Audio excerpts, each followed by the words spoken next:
एक इंसान ने दूसरे इंसान का खून कर दिया। कत्ल किन हालातों में किया? गुस्से में किया, जल्दबाजी में किया, एक क्षणिक मोमेंट होता है उसमें किया, प्रॉपरली प्लान करके किया, दूसरे के भड़कावे में किया, मॉब मेंटालिटी की वजह से किया, किसी भी रीज़न से अगर कोई इंसान कत्ल करता है किसी दूसरे इंसान का, कभी हम लोगों ने ये सोचा है कि वो इंसान जिसने कत्ल किया उसके मन में क्या भावनाएं रहती हैं, क्या इमोशंस रहते हैं ऐसा कुछ भी करने के बाद? और दूसरी तरफ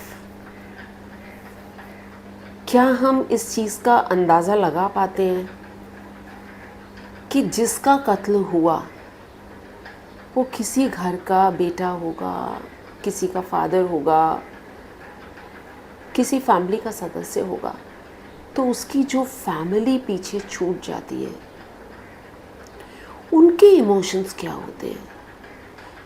कितनी नफ़रत उनके दिल में उस कत्ल करने वाले इंसान के लिए होती है या नहीं होती है?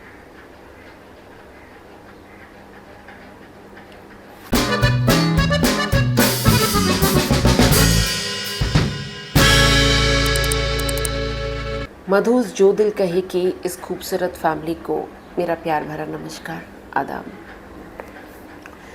आज जो मैं आप लोगों के साथ शेयर करने वाली हूँ वो कोई मूवी या टेली सीरियल नहीं है, बल्कि एक डॉक्यूमेंट्री है। और एक बार फिर बोलूँगी, डॉक्यूमेंट्री मेरे फेवरेट फिल्म स्टार ने प्रोड्यूस की है, यानी कि आमिर खान। चाहे उसकी कुछ फिल्म्स पसंद नहीं आ रही अभी रीसेंट पास में, लेकिन जिस डॉक्यूमेंट्री की आज मैं बात करने वाली हूँ, इसका मैंने ज़िक्र भी किया था अभी पीछे, जो मैंने आमिर खान के ऊपर एक स्पेशल पॉडकास्ट का डिटेल्स दिए थे, राज शमानी के पॉडकास्ट के, उसमें मैंने बताया था कि आमिर खान ने अपनी एक डॉक्यूमेंट्री का जिक्र किया था जिसके बारे में मुझे तो एटलीस्ट नहीं पता था। That documentary is available on Netflix और उसका नाम है रूबरू रोशनी।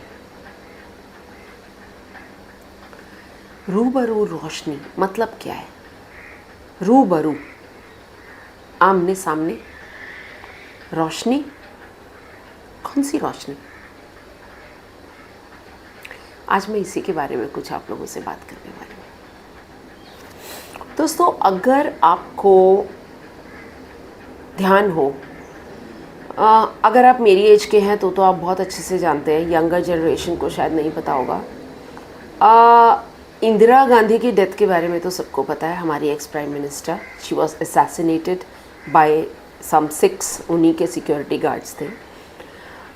लेकिन कांग्रेस पार्टी के एक लीडर थे ललित माकन, उनका नाम उठा था, जो 1984 में रॉयट्स हुए थे आफ्टर द असैसिनेशन, जो दिल्ली और आसपास के एरियाज़ में सिख्स को पकड़ पकड़ के मारा गया था, कि शायद उनकी इन्वॉल्वमेंट थी। मुझे इसके बारे में ज़्यादा पता नहीं है, ना मैंने डिटेल्स निकाले। बट मुद्दा ये नहीं है कि किसने रॉयट्स करवाए, मुद्दा ये है कि उनका जब नाम उठा तो सिख, जिनका आक्रोश था कि इतने सारे सिखों को रॉयट्स में जला दिया गया था, मार दिया गया था, उनके घर बर्बाद कर दिए गए थे, तो उनमें से कुछ ने ललित माकन को गोलियों से छलनी कर दिया। और जब उनकी वाइफ बीच में आई उनको बचाने के लिए, तो वो भी मारी गई।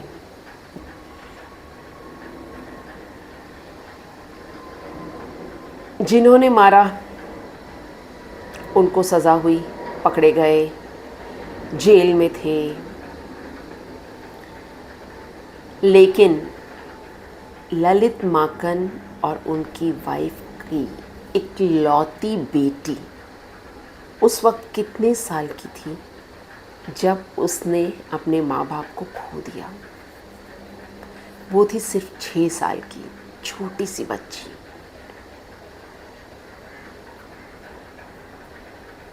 किस माहौल में बड़ी हुई? दादा दादी, या कहना चाहिए दादके में या नानके में, या कहाँ? क्या माँ बाप की जगह वो लोग ले पाए? और बड़े होने पर जब ये कन्विक्ट्स, जिन लोगों ने उसके पेरेंट्स को कत्ल किया था, रूबरू होते हैं, रूबरू आमने सामने होते हैं, तो क्या होता है?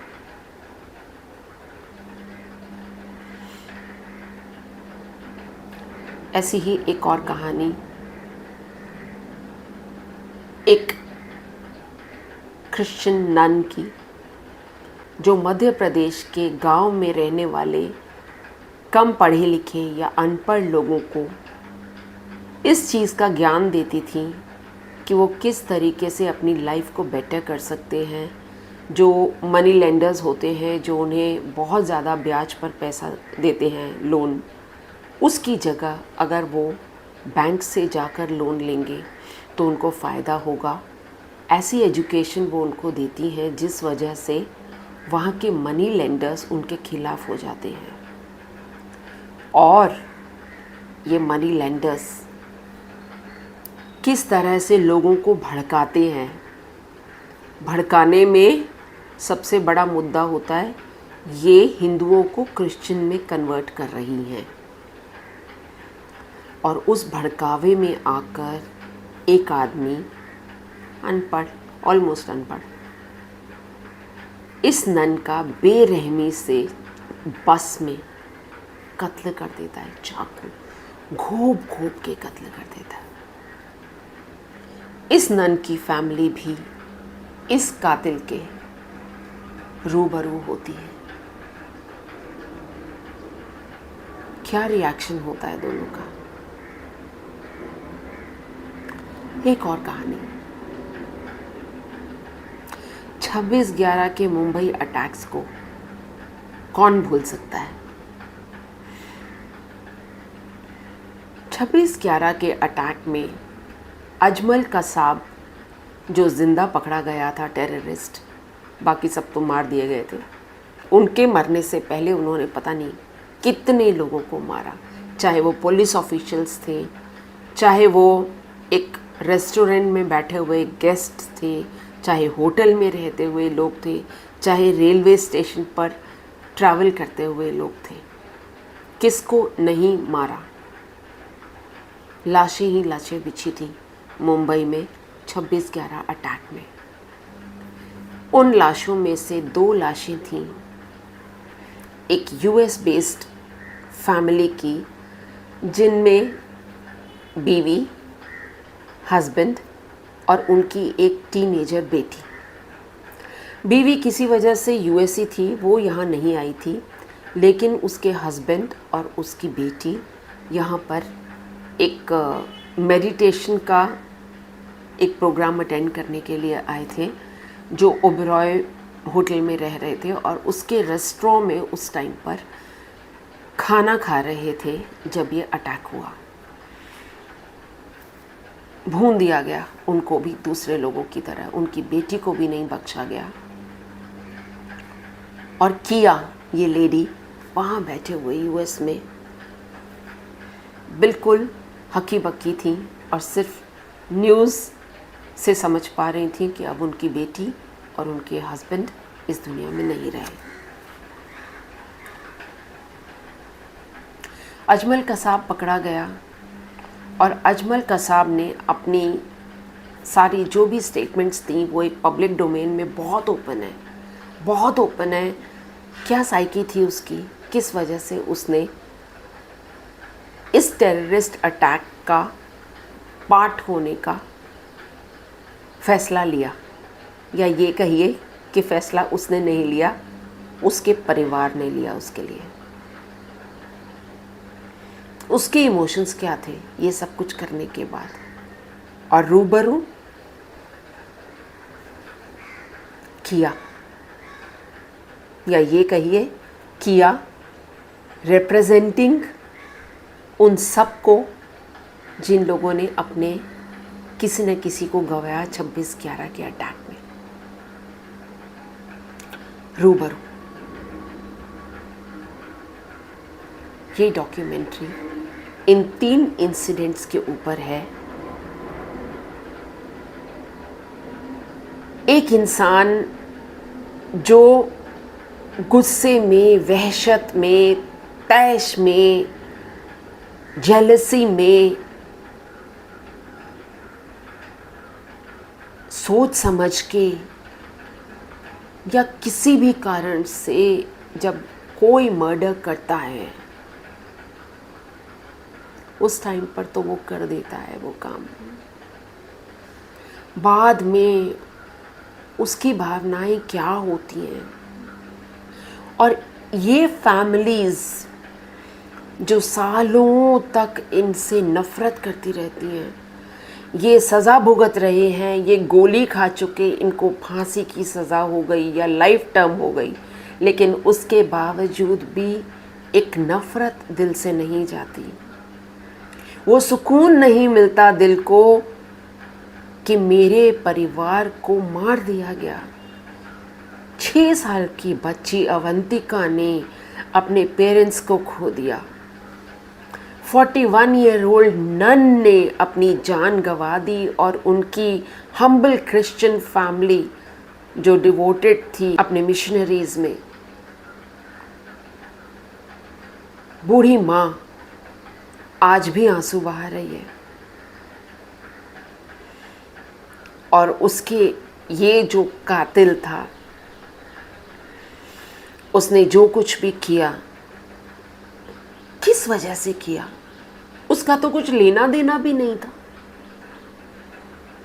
तीनों केसेस में इन लोगों का डायरेक्ट कुछ लेना देना नहीं था, लेकिन इन्होंने किया, और किया के साथ, और 26/11 के दूसरे लोगों के साथ जो कुछ हुआ, ये अजमल कसाब जो एक तरीके से पूरे टेररिस्ट मिशन का एकमात्र गवाह भी था, और उनका माइंडसेट भी था कि क्या वहाँ पर चल रहा है, इन दिमागों में क्या चल रहा है, उसने क्या बोला।